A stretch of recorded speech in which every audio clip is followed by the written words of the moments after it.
Hello दोस्तों, कैसे हो आप सब। मेरा नाम है विनय और स्वागत है आपका मेरे यूट्यूब चैनल इकिगाई क्लासेस में। दोस्तों, कोरोना काल के बीच एक और वायरस ने हमारे देश में दस्तक दे दी है और आई एम श्योर आपने इसके बारे में सुना होगा। 2018 में जयपुर राजस्थान में इसके कुछ केसेस जो सामने आए थे और इस बार ये वायरस जो है वो केरला में आया है। केरला में कुछ केसेस इसके देखने को मिल रहे हैं और एक कंफर्म केस जो है इसकी मिल चुकी है अभी तक। एक प्रेग्नेंट वुमेन जो थी उसको इस वायरस ने इन्फेक्ट किया था और केरला के जो हेल्थ डिपार्टमेंट से उसने एक एडवाइजरी भी जारी कर दी है। तो हम इस वीडियो में जानने की कोशिश करेंगे कि क्या ये वायरस कोविड वायरस जो है उसी की तरह डेडली है, उसी की तरह खतरनाक है। क्या एक और लॉकडाउन हमारे देश में आने वाला है, क्या एक और महामारी पैंडमिक हमारे देश में आने वाला है या नहीं, क्या है इस वायरस की हिस्ट्री, कहाँ से वायरस आया है और भारत में इसके केसेस क्या बढ़ सकते हैं या नहीं, ये सब हम इस वीडियो में जानने की कोशिश करेंगे। तो चलिए वीडियो स्टार्ट करते हैं और देखते हैं कि जीका वायरस क्या है। तो सबसे पहले तो जो केसेस अभी देखने को मिल रहे हैं वो केरला में देखने को मिल रहे हैं। बेसिकली हुआ क्या है कि केरला में फर्स्ट टाइम ये वायरस हमें देखने को मिल रहा है।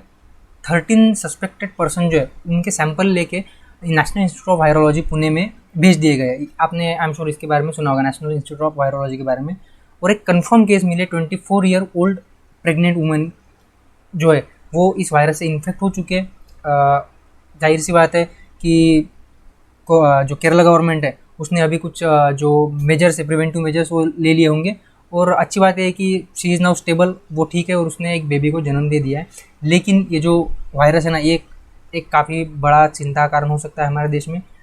जो केरला के ऑफिशियल्स है, जैसे डिस्ट्रिक्ट सर्विलेंस ऑफिसर होते हैं, वेक्टर कंट्रोल यूनिट होते हैं। वेक्टर मतलब एक ऐसा माध्यम होता है जो वायरस को फैलाता है, तो उसे वेक्टर कहा जाता है। उसके बाद स्टेट एंटोमोलॉजी यूनिट, एंटोमोलॉजी मतलब इंसेक्ट जो होते हैं, जो कीड़े होते हैं, उसकी स्टडी करने वाली एक ब्रांच है, साइंस है, उसे एंटोमोलॉजी कहा जाता है। तो इन सब ने जो लोकेशन है उस लोकेशन पे जाके जो वायरस का जो फैलाव है उसके बारे में जानने की कोशिश की है और कुछ सैंपल्स जो है वो भी पीसीआर टेस्टिंग के लिए भेज दिए। तो केरला गवर्नमेंट का इंफ्रास्ट्रक्चर जो हेल्थ इंफ्रास्ट्रक्चर वो काफ़ी अच्छा है। तो होप ये केरला के बाहर नहीं फैलेगा, ऐसे ही हम आशा करते हैं। तो ये तो सब था केरला के बारे में। केरला में फर्स्ट टाइम ये देखने को मिला है। लेकिन अभी हम ये जानने की कोशिश करेंगे कि ये जीका वायरस क्या होता है, ये कहाँ से आया है। ठीक है, तो सबसे पहले बात तो जीका वायरस होता क्या है। तो ये तो मॉस्किटो बॉर्न वायरस है। सबसे पहली बात, ये एक वायरस है। सबसे पहली बात तो आपको पता होना चाहिए कि ये क्या है, ये एक वायरस है। एग्जाम में आपको पूछा जा सकता है कि क्या ये वायरस है या क्या फिर ये बैक्टीरिया है। तो ये क्या है, वायरस है।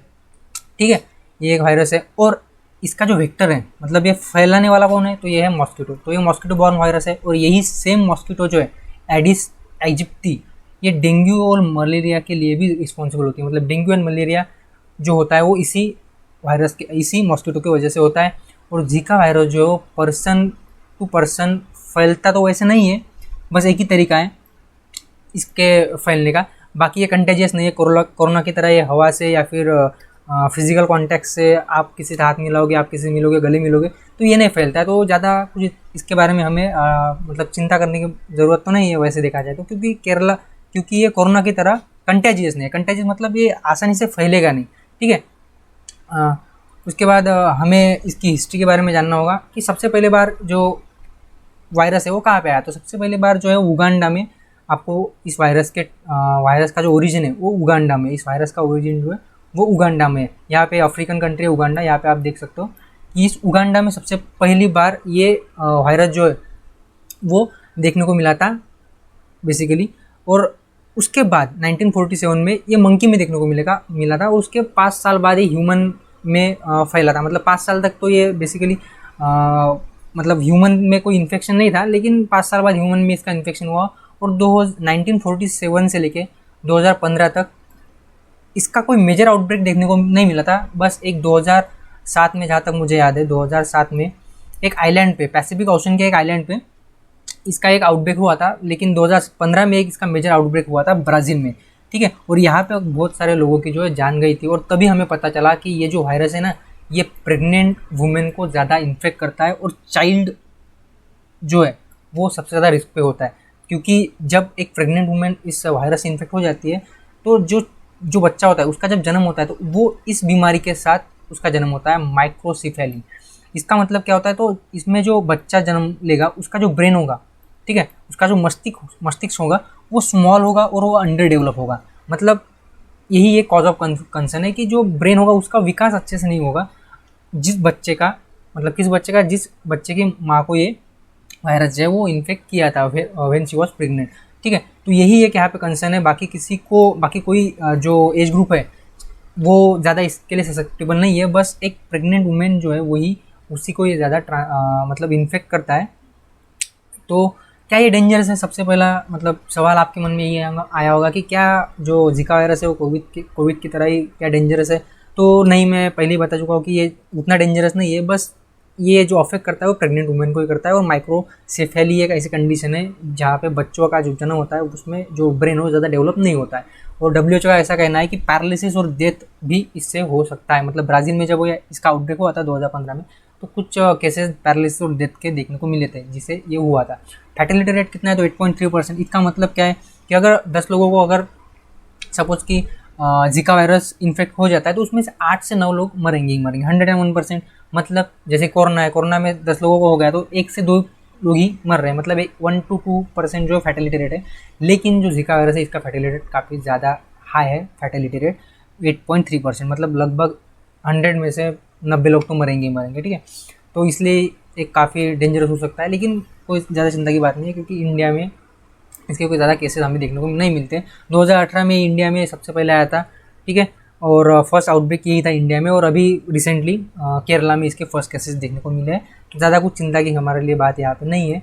तो हम इसके कुछ सिम्टम्स जान लेते हैं। सिम्टम्स क्या है? तो सिम्टम्स यहाँ पे आप देख सकते हो, माइल्ड फीवर, ठीक है, रैशेस, मतलब थोड़ा खुजली सा होता है हमारे बॉडी पे, मसल पेन्स और जॉइंट्स पेन होते हैं, मतलब आपके जो मसल्स होंगे उनमें कुछ तकलीफ हो सकती है आपको, कुछ हल्का सा आपको बुखार हो सकता है। इंक्यूबेशन पीरियड क्या है इसका? 3 से 14 दिन का। इसका मतलब क्या है इंक्यूबेशन पीरियड? मतलब इंक्यूबेशन पीरियड मतलब जो होता है कि सपोज आपको 1 जुलाई को वायरस ने इन्फेक्ट किया तो आपको आने वाले 10 दिन तक इस वायरस के बारे में पता ही नहीं चलेगा कि आपको वायरस ने इन्फेक्ट किया है।